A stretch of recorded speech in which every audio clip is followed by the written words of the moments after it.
ওগো বিদেশিনী। অন্তঃসত্ত্বার গুজবের মধ্যেই ঝলমলে এক লুকে হাজির হলেন অভিনেত্রী শবনম বুবলী। সম্প্রতি তার সোশ্যাল মিডিয়ায় প্রকাশিত কিছু ছবি নেটিজেনদের মধ্যে সৃষ্টি করেছে তুমুল আলোচনা। ছবিগুলোতে তাকে দেখা যাচ্ছে একেবারে 90-এর দশকের নস্টালজিক স্টাইলে। লাল ব্লাউজের সঙ্গে মিলিয়েছেন সাদা লাল বল প্রিন্টের শাড়ি, চুলে একই প্রিন্টের হেয়ার ব্যান্ড আর পাট করা চুলের বিন্যাস। সব মিলিয়ে পুরোনো দিনের সিনেমার নায়িকার মতোই এক লুক।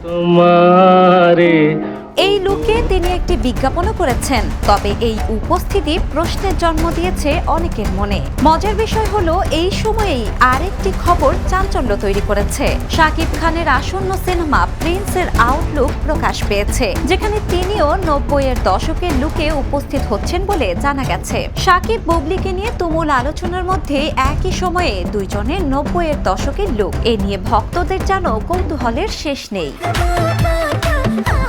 এছাড়াও কিছুদিন আগে বুবলীর অন্তঃসত্ত্বা হওয়ার খবর সামাজিক মাধ্যমে ছড়িয়ে পড়েছিল। এ নিয়ে একেবারেই চুপ ছিলেন বুবলী। আর এরপরই 90-এর দশকের লুকে তার এই আবির্ভাব অনেককেই ভাবিয়ে তুলছে।